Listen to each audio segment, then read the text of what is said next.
Hello students, now we are going to discuss about the next kingdom, that is the Protista. As we already discussed about the Monera, so after Monera, the organisms which are more complex than the Monera is the Protista. Protista is considered as the unicellular eukaryotes. It means the organisms which comes under the Protista are mainly unicellular eukaryotes. Why? Because Protista act as a connecting link between prokaryotes and the eukaryotes. The organisms which comes under the Protista having the characteristics of both prokaryotes as well as eukaryotes. As these are made up of one cell, that is why these are having the prokaryotic characteristics. And some of the Protista have the cell organelles like the eukaryotes also. So what are the main characteristics of the Protista? First, most of Protista is aquatic in nature. That means these include the planktons. Second, how these show the locomotion. Different organisms in the Protista develop the different type of structures for the locomotion, which are pseudopodia, cilia and flagella. Yes, pseudopodia example is amoeba. As you know, amoeba has the ability to sense the food in its external environments in all the directions. So where it will found the food or sense the food, it will develop the pseudopodia, and with the help of pseudopodia it will engulf its food, and that process is known as the endocytosis. The food will enter inside the amoeba, it will make the phagosome, and that phagosome will break down with the help of lysozymes. Yes, after that the wasteful material that is will be passed outside the body, outside the cell of an amoeba by the process of exocytosis. So pseudopodia will help in the locomotion in the amoeba, cilia will help in the locomotion in the paramecium, and flagella will help in the locomotion of the euglena. So nutrition, yes, different mode of nutritions are followed by the different organisms of the Protista. For example, some organisms are showing the photosynthetic nutrition. Yes, some Protista also act as the autotrophs. Yes, because for example euglena that have the chloroplast, and if euglena have the chloroplast, that means it can perform the process of photosynthesis for making the food. So photosynthetic nutrition can be shown by the Pleurodia and the euglena. Second is the holozoic nutrition. Yes, holozoic nutrition that is shown by amoeba. What do you mean by holozoic nutrition? In the holozoic nutrition, organisms will take its food, then break down with the help of the different structures available in the body.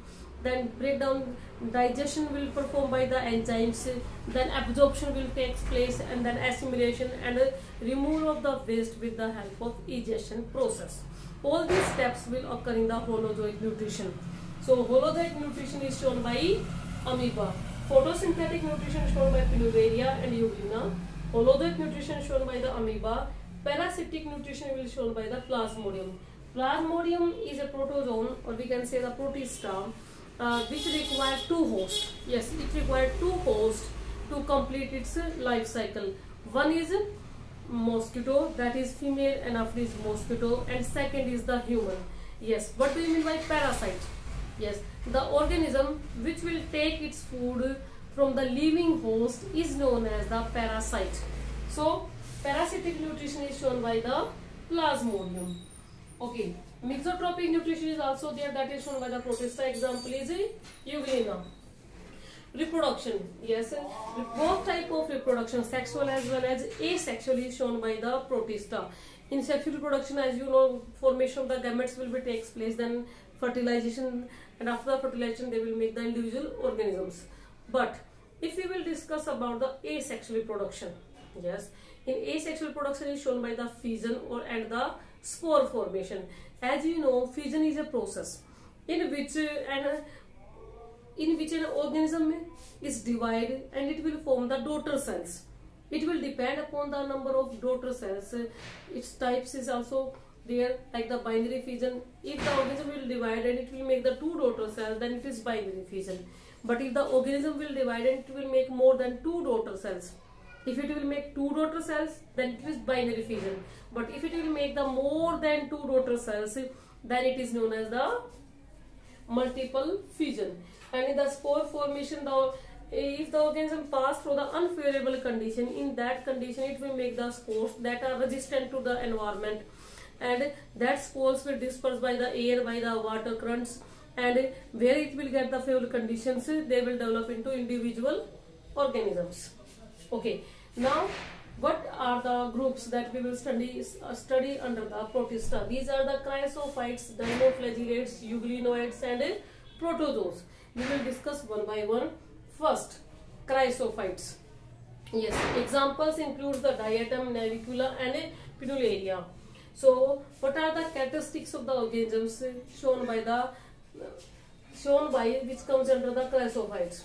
Yes. First, these are unicellular, microscopic in nature, but main thing is that these are photosynthetic. That means these have the chloroplast and perform the photosynthesis process for making the food. Yes. Example, if you take the example of diatom, the cell wall of the diatoms is made up of two theca. Yes. One is epitheca and this is hypotheca, but both the walls will fit together like the soap box. Yes. This questions so many times came in the NEET also. They will ask you, name the organisms whose cell wall is fit together like the soap box, and they will give these names in the options. So you have to tick over there the chrysophytes. Okay, and after after some time, diatoms will settle down at the bottom and they will make the diatomeous earth. These diatoms have the chlorophyll A, C, carotene and dixanthin pigments that will help in the photosynthesis, and they will store the food in the form of oil or leucosin, but main thing, chlorophyll B is absent in the chrysophytes.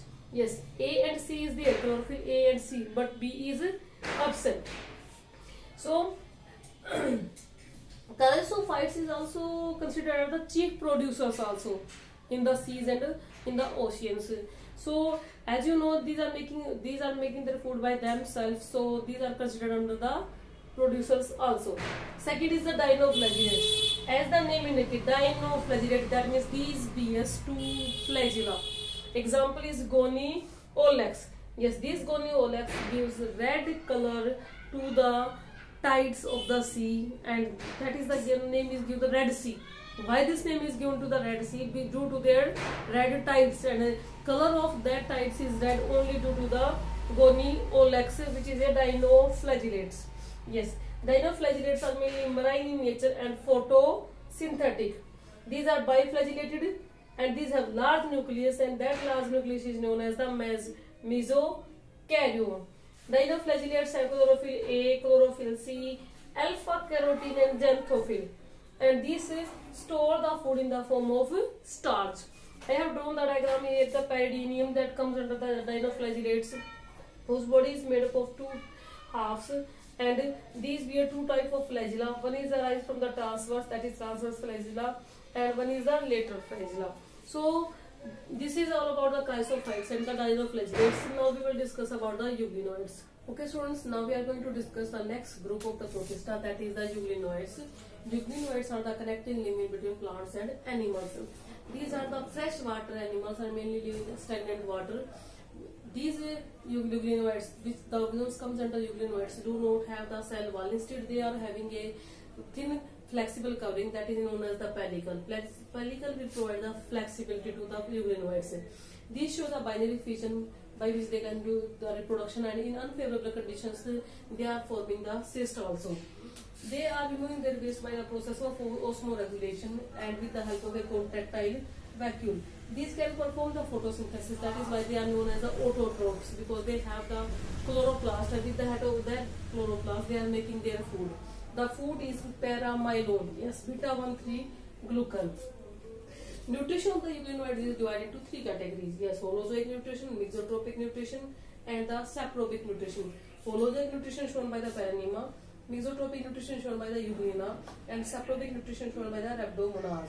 I have drawn the diagram of the Euglena here. This is the outer covering that is known as the pellicle. These have two flagella. This is the larger flagella. This is the small flagella. Here this is the nucleus. These are the chloroplasts that will perform the photosynthesis, and for the osmoregulation they have the contractile vacuole here. So this is the cytoplasm.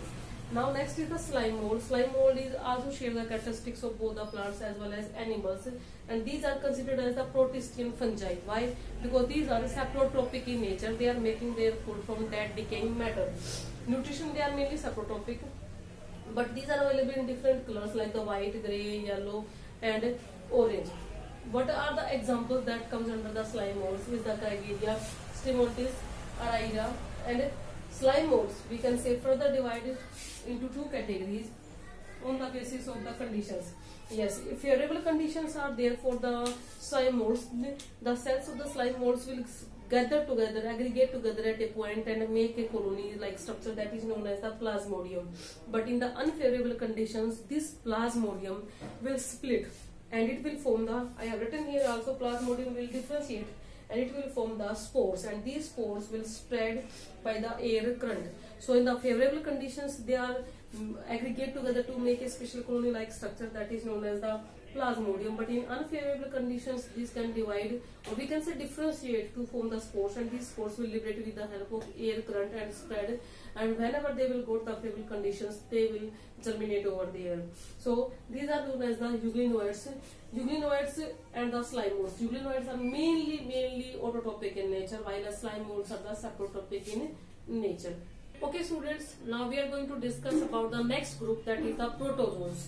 Yes, protozoans are considered as the primitive relative of animals, and this question comes in NEET also. Name the organisms which are considered as the primitive relative of animals. So these are the protozoans. Protozoans are heterotrophic in nature, that means they can't prepare their food by themselves, so they are dependent upon the others for their food. But what type of relationship they are showing? They are, protozoans act as a parasites also and predators also.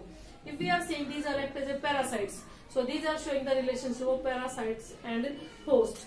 The organism which can take their food from living host is known as the parasite, and the organism from which parasite is taking the food is known as the host. So these act as a parasites. If they are acting as a predator, that means they are showing the relationship of predator and prey. Predator is the organism which are eating the other living organisms. Yes, eating the other small organisms is known as the predator, and the organism which is eaten by the predator is known as a prey. So protozoans are further classified into four categories: amoeboid protozoans, flagellated protozoans, ciliated protozoans and sporozoans. So we will discuss one by one. First, amoeboid protozoans, the organisms which are irregular in the shape, that means do not have a fixed structures, is known as the amoeboid protozoans. These are found in fresh water as well as in the seas also, that means these are considered fresh as well as marine animals also. The cell, the protozoans which are found in sea, the cell wall is made up of mainly silica. Yes, note of the freshwater protozoans, mainly the seawater protozoans. These are irregular in shape, and they nutrition, what type of they are showing? They are taking their nutrition by developing the pseudopodia around the food by the process of phagocytosis, then break down that food into smaller particles and remove the waste outside the body by the exocytosis. So example we can take Entamoeba histolytica is the example of amoeboid protozoans. This Entamoeba histolytica cause a disease known as the amoeboid dysentery or amoeboisis. This release an enzyme that is known as the histolysin. Second, we can say flagellated protozoans. As the name indicates that these are having the flagella, so known as the flagellated protozoans. These are free living also and parasitic in nature also. It includes the example like Trypanosoma gambiensis. Yes, Trypanosoma gambiensis is the flagellated protozoans that will cause a disease known as the sleeping sickness. Yes, sleeping sickness. This disease is showing the symptoms like chills, fever and vomiting. But question arises, how this disease will occur? Yes, it occurs due to the causative vector known as testis fly.